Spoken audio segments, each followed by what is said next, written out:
456 laps down at Bristol Motor Speedway on this historic night. It was the 100th green flag start of the Sprint Cup Series here at this track, and it could be a historic night as well because Kyle Busch has seriously laid down a weekend.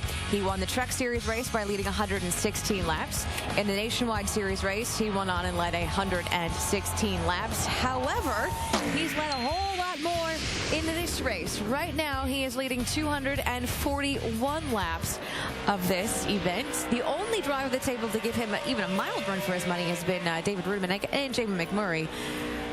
But it looks to be Kyle's night to lose. Yeah, he's got a great run going on. There's just no doubt about that. He's got that clean air right now. He hasn't had to battle anybody too hard except for David Rudiman of late. And boy, with only 41 laps to go, it looks like he's got this thing pretty well in good shape to win this race and make this thing 3 wins this particular week.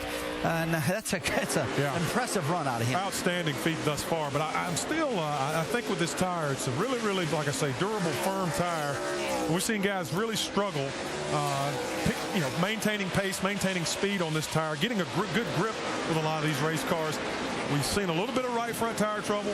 I don't think we're through with that, even though we've only got 39 laps to go. I think we could still see some right front tire failures and create a caution, which will bunch the field back up. And I think if that happens, Jamie McMurray has a serious shot at Kyle Busch. Well, that could definitely be in the mix. We could be poised to see something in history. I mean, Kyle has set record after record for as little time as he has spent in the race car. So we may see the first ever three-peat weekend. But as Brad said, there could be a caution that could jumble some things around. With this hard tire, we've seen cars change on the restart. And then it goes back, do you pit, do you not pit? That's right. Do you do 2, do you do 4, do you do none? I don't know. What about the guys in the booth? What do they think?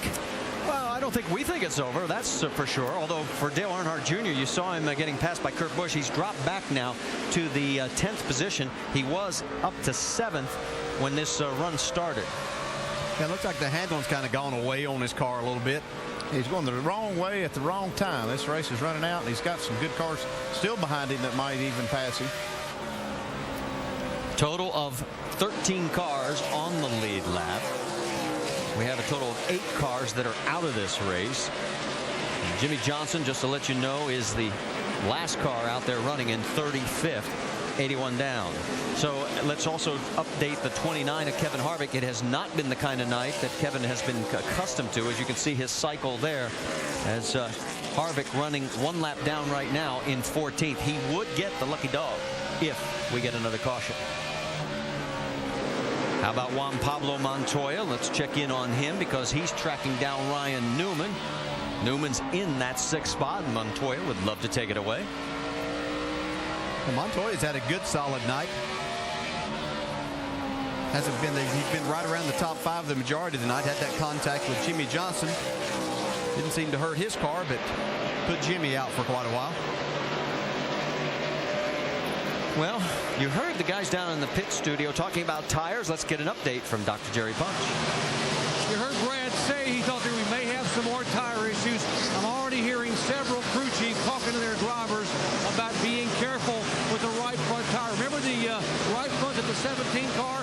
Matt Kenseth had to go down. He only had 75 laps on that right front tire. He pitted on lap 410. They're warning him and others, be very careful, guys. A lot of brake heat, a lot of wear on that right front. We only have 30 laps to go. That's about 15 miles, but a lot can happen at Bristol in 15 miles. We're back after this message and a word from our ABC stations.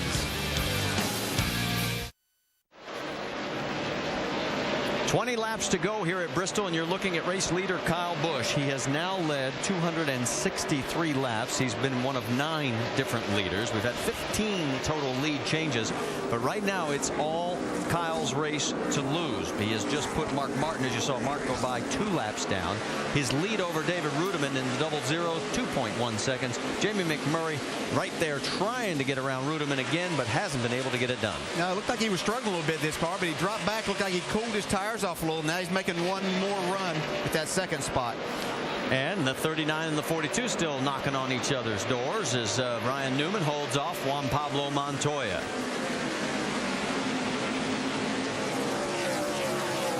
Newman looked like he's struggling a little bit, but he's just determined he's going to stay in that high line and make Montoya try to pass him from that bottom side, which has proved to be very difficult to do tonight. You see Tony Stewart, he had his troubles earlier in the race. He's now 6 laps down, shown in 27th position. And while those guys continue, the margin up front is still 2.3 seconds. Great run for David Ruderman, even if he does not win this race. Remember, he had food poisoning just a couple of nights ago, and he has toughed it out and has done a marvelous job. Now, Dale Earnhardt Jr. has felt like a rock this last run. He fell from, I think it was 7th on that restart. Yep. He's the last car on the lead lap right now, 13th. And there he is. You see the cycle. Let's get an update on the 88, Vince. Well, Junior's been battling the handling issues, and he said he just, on that last stop, it was just loose in and tied off. And then he radioed in about 15 laps ago and said, man, I'm just holding on to this thing for dear life. So it's a handful right now for Junior as he tries to make it through these final 13 laps. Well, and he's, as we pointed out, the last car on the lead lap. And boy, it is awfully loose. And there, just a few cars back, is our race leader, Kyle Busch. His lead 2.5 seconds. You know, in the last 10 short track races, Kyle has had the most wins with 4. Jimmy Johnson, Denny Hamlin had the other 3 each.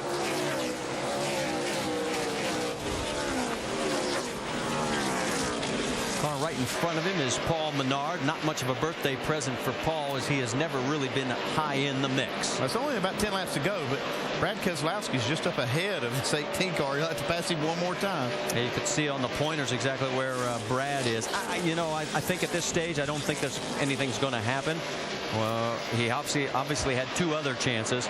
Marcus Ambrose and Paul Menard separating the 12 from the 18. And this time by, there will be 9 laps remaining. Yeah, it doesn't look like he's probably going to get there. Brad's running decent lap times right now. There are a couple of cars, and Kyle knows that he has a good lead. So he's just trying he's got a big not lead make right any now. mistakes right now. Yeah, Menard's in 21st, and he'll now go 2 laps down. Jamie, what do you have? Well, I think it's interesting. Sometimes Kyle Busch has a tendency to underestimate himself and the car.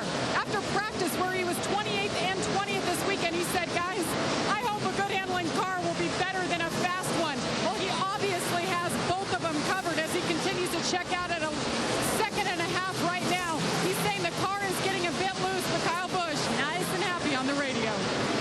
Well, and he should be happy, because we are closing in on another page of NASCAR history. It has never been done where one driver has won all 3 national touring events in the same weekend. It's a big deal for Kyle. He's wanted to check this one off for a long time. And he's really got it in hand right now, and it's going to be pretty satisfying for him. Yeah, and I'm sure he's grinning about those 10 bonus points that gets him closer to Jimmy Johnson and Denny Hamlin, who have the most victories as we head towards the chase, too. So a lot of good things coming from this night. A lot of action there between Clint Boyer. He's trying to hold on to that 4th position over Casey Kane. He just got around Kane, and he wants to put a little more room, because that gives him a little more gap. Right now, the way the race shapes up, he'll have a 100-point margin over Mark Martin for that 12th and final spot. Jamie? Kyle Busch just radioed in. Guys, I think I have a track bar mount coming off, or I have a flat tire. They're keeping an eye on it right now, guys, as we will do the same. Well, we said this race can change in a heartbeat. Let's listen in.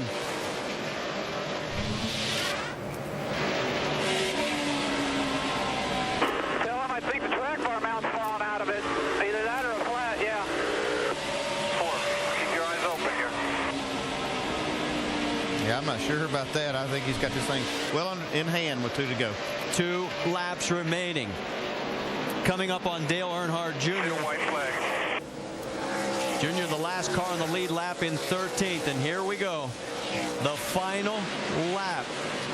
It will be his 19th win in his 210th start, his 3rd win of 2010, his 4th Bristol win. What a weekend. You heard him say it. What a weekend. You're about to see history. The first man ever to sweep all 3 Touring Series. Baby, oh yeah. Kyle Busch.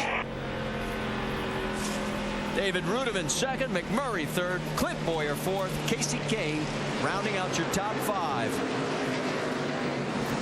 What times. You might not always agree with everything he says or does, but you can never deny the amount of talent that he has. He's going to pick up 5 spots in the chase and move up to 3rd. And we can also tell you, with Jeff Gordon coming across the line in 11, he has clinched his spot in the chase. All right, let's focus in on Kyle. There is Joe Gibbs. That moment that they always have as they celebrate. And now the celebration will begin in Victory Lane. That's cool.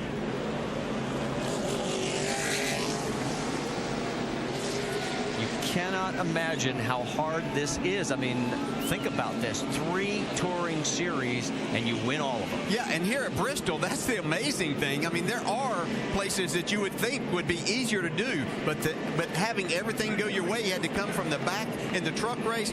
Just incredible. He had to survive a hard race last night and then 500 laps here tonight. He had only 2 top 10 finishes in the last 9 races before tonight. You want to talk about gaining some momentum. Well, it's going the right way for this 18 team right now. First step in the right direction as here he comes to get the checkered flag. Let's check in with Jamie Little.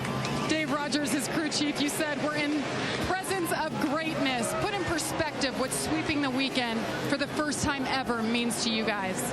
Well, it means a ton. You know, it meant so much to Kyle Busch, and he worked so hard, and you know, to come out here at Bristol, a place he loves, and hear all the fans boo, and you got some wise guys that get introduced behind him, and he handled it like a champion. He raced the class all day and won the race. This means so much to this entire Joe Gibbs Racing, Doublemint M&M's race team.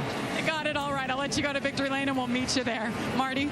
Yeah, notice all those burnouts? They all belong to Kyle Busch. All those black marks on the front straightaway are his. Absolutely, and there he is. He Listen owns to the this crowd. place.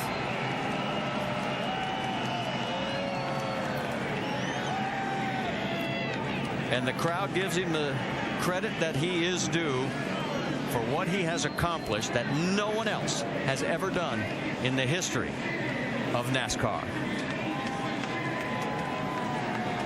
I think the Truck Series with burnout was the one on the left, Nationwide was the one in the middle, and the one on the right was tonight's. It's just quite an accomplishment. Again, at this very difficult racetrack, makes it even more special. Well, get your DVRs going here, because we'll show you all 3 wins. This is Wednesday night when he took the truck from the back of the field, remember that, all the way to the front. Then last night, the controversial finish, and he said, you all cry, I'm still going to take the win. And then tonight, as he caps off what has never been done in the history of the sport. Stay with us. When we come back, we'll talk to him.